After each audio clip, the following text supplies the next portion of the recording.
नमस्कार दोस्तों, जिस समय पिरामिड बनाए जा रहे थे उसी समय विश्व की प्राचीन सभ्यता Mesopotamia, Sumeria, Babylonia, Assyria, Mehrgarh, सेंधा और परासे आदि प्राचीन सभ्यता अपने विकास के चरम पर थी। आज 4 से 5,000 साल पहले दुनिया के हर कोने में लगभग एक ही समय काल के दौरान पिरामिड बनाए गए। जी हाँ दोस्तों, आज पूरी जांच पड़ताल के साथ हम मिस्र के पिरामिड के रहस्यों को जानने का प्रयास करेंगे। दुनिया के प्राचीन 7 अजूबों में से एक मिस्र के पिरामिड की वास्तुकला चौंका देने वाली है, लेकिन इससे कहीं अधिक चौंका देने वाला रहस्य यह है कि क्या मिस्र के पिरामिड सिर्फ फराव या राजाओं की मम्मियों को सुरक्षित रखने के लिए बनाए गए थे? क्या उनका यही उद्देश्य था? लेकिन आज इस विषय में अलग अलग सिद्धांत निकल कर आ रहे हैं। कुछ वैज्ञानिक ये मानते हैं कि ये पिरामिड अकाल से बचने के लिए अन्न भंडार के रूप में बनाए गए थे। कुछ अन्य लोगों का दावा है कि ये पिरामिड खगोलीय वेधशाला है, जिसकी मदद से मिस्रवासी पृथ्वी तथा ग्रह नक्षत्रों का अध्ययन करते थे। अध्ययन करने के बाद कुछ रिपोर्ट सामने आती हैं। हम रिपोर्ट्स की मदद से जानने का प्रयास करेंगे कि आखिर मिस्र में बनाए गए पिरामिड का क्या रहस्य है और कैसे इन बड़े बड़े पत्थरों को एक के बाद एक रखा गया। आखिर इनको बनाने के पीछे उद्देश्य क्या रहा होगा? एक एक करके सभी रिपोर्ट्स को जानेंगे और समझने का प्रयास करेंगे। इससे पहले आप अगर चैनल पर नए हैं तो चैनल को सब्सक्राइब अवश्य कर लें।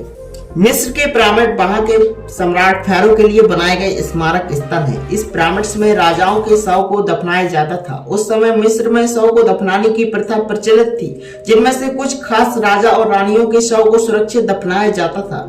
इन शव को ममी कहा जाता है। इन शव को अकेला नहीं दफनाया जाता था, उनके साथ खाद्यान्न, पेय पदार्थ, वस्त्र, गहने, बर्तन, वाद्य यंत्र, हथियार, जानवर, यहाँ तक कि दास दासियों को भी दफनाया जाता था। भारत की सिंधु सभ्यता, सुमेरिया और मेसोपोटामिया की तरह ही मिस्र की सभ्यता भी बहुत पुरानी है और प्राचीन सभ्यता के अवशेष वहां की रहस्यमय गौरव गाथा कहती हैं। खोजबीन करने के बाद आज हमें मिस्र में 138 पिरामिड मिलते हैं और काहिरा के उपनगर गीजा में 3 पिरामिड मिलते हैं, जिसमें से एक गीजा का ग्रेट पिरामिड ही प्राचीन विश्व के 7 अजूबों की सूची में आता है। लेकिन इन 7 अजूबों में से केवल ग्रेट पिरामिड ही आज सुरक्षित है। बाकी सभी अजूबे आज खंडर या प्रकृति की धूल में धूमिल हो गए हैं। ग्रेट पिरामिड 450 फुट ऊंचा है, जो कि 43 सदियों तक यह दुनिया की सबसे ऊंची संरचना के रूप में विश्व विख्यात था। लेकिन 11वीं सदी में इसकी ऊंचाई का कीर्तिमान टूटा। अगर हम इसके आधार की बात करें तो यह 13 एकड़ में फैला हुआ है, जो कि फुटबॉल के 16 मैदानों के बराबर है।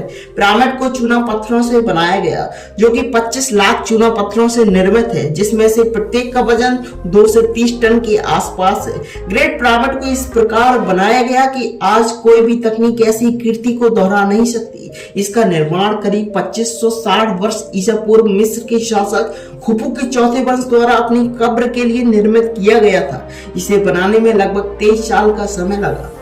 मिस्र के इस महान पिरामिड को लेकर अक्सर सवाल उठते हैं कि आखिर बिना मशीनों, बिना आधुनिक औजारों के मिस्र वासियों ने कैसे इतने विशाल पाषाण खंडों को 400 फीट ऊंचे पहुंचाया होगा। प्रत्येक पाषाण खंड का वजन 2 से 30 टन के बराबर था, यानी कि इतने बड़े पत्थरों को कैसे उठाया गया होगा और इतनी बृहद संरचना को महज 23 वर्षों में कैसे तैयार किया गया होगा। पिरामिड के जानकार इवान हैंटिंग ने गणना कर हिसाब लगाया कि वास्तव में यदि ऐसा हुआ होगा तो इसके लिए दर्जनों मजदूरों की आवश्यकता पड़ी होगी, जो साल के 365 दिनों में हर दिन 10 घंटे काम करते होंगे और हर दूसरे मिनट में प्रत्येक प्रस्तर को सही जगह रखा होगा। लेकिन अब प्रश्न ये उठता है कि क्या ऐसा करना संभव था या फिर इसके अलावा मिस्रवासी किसी सूक्ष्म गणितीय या खगोलीय ज्ञान जैसे गुण रहस्य से परिचित थे। विशाल पाषाण खंडों को इतनी कुशलता से तराशा और फिट किया गया है कि जोड़ों में एक भी ब्लेड नहीं घुसाई जा सकती। इसके साथ ही क्या मिस्रवासी बिजली से भी परिचित थे? जी हाँ, क्योंकि मिस्र के डंडेरा नाम की एक जगह पर एक प्राचीन मंदिर है, जिसकी दीवार पर बना चित्र यह संकेत देता है कि यहाँ बिजली की उपस्थिति रही होगी। आज मंदिर डंडेरा लाइट कॉम्प्लेक्स के नाम से विश्व विख्यात है। ग्रेट पिरामिड की संरचना एक पाषाण कंप्यूटर की तरह है। यदि इसके किनारों की लेंथ, हाइट और एंगल को नापा जाए तो पृथ्वी से संबंधित अलग अलग चीजों की गणना की जा सकती है। यह थ्योरी कहती है कि मिस्रवासी पिरामिड का इस्तेमाल वेधशाला, कैलेंडर, सनडायल और सूर्य की परिक्रमा में पृथ्वी की गति तथा प्रकाश के वेग को जानने के लिए करते थे। कुछ हद तक इस मिस्ट्री को सुलझा लिया गया है, लेकिन अभी भी इस संरचना को इतने कम समय में कैसे बनाया गया, यह अभी भी एक गूढ़ रहस्य है। आप क्या सोचते हैं? कमेंट करके अवश्य शेयर करें और अपना फीडबैक जरूर दें। चैनल को सब्सक्राइब अवश्य कर लें। जय हिंद, जय भारत।